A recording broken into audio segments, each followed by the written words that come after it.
আসসালামু আলাইকুম এভরিওয়ান, আপনারা সবাই কেমন আছেন? আশা করছি সবাই অনেক অনেক অনেক ভালো আছেন। আমি আল্লাহর রহমতে অনেক ভালো আছি। আজকে আমি মূলত আমার 4টি পেন্টিংয়ের দ্বিতীয় নম্বর পেন্টিংটি নিয়ে এসেছি। এটি মূলত একটি শেষ বিকেলের দৃশ্য। শেষ বিকেলের সময়ে ঘাসের উপর ছোট ছোট সাদা ফুলের দৃশ্য।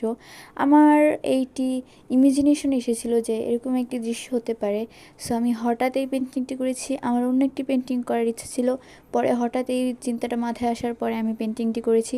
অবশ্যই জানাবেন আমার পেন্টিংটি কেমন হয়েছে। আর হ্যাঁ, আমি পেন্টিংয়ের দুনিয়ায় একেবারেই নতুন। সো আমার ভুল ত্রুটি ক্ষমা সুন্দর দৃষ্টিতে দেখবেন, এবং আমার কোথাও ভুল হয়ে থাকলে অবশ্যই অবশ্যই অবশ্যই কমেন্ট করে জানাবেন, এবং আমি সেই ভুলটিকে শুধরে নেওয়ার ট্রাই করব। এবং আপনারা যারা প্রফেশনাল আছেন তারা অবশ্যই আমাকে বলবেন যে আমি কোথায় কোথায় চেঞ্জেস আনলে আমার পেন্টিংটা আর একটু সুন্দর হবে। আপনারা অবশ্যই আমার পাশে থাকবেন, আমার পেজটিকে ফলো করবেন এবং লাইক কমেন্ট এবং শেয়ার করবেন। আর আমার ভুল ত্রুটি ক্ষমা সুন্দর দৃষ্টিতে দেখবেন। তো এই হচ্ছে ফাইনাল লুক, কেমন হয়েছে জানাবেন। আল্লাহ হাফেজ।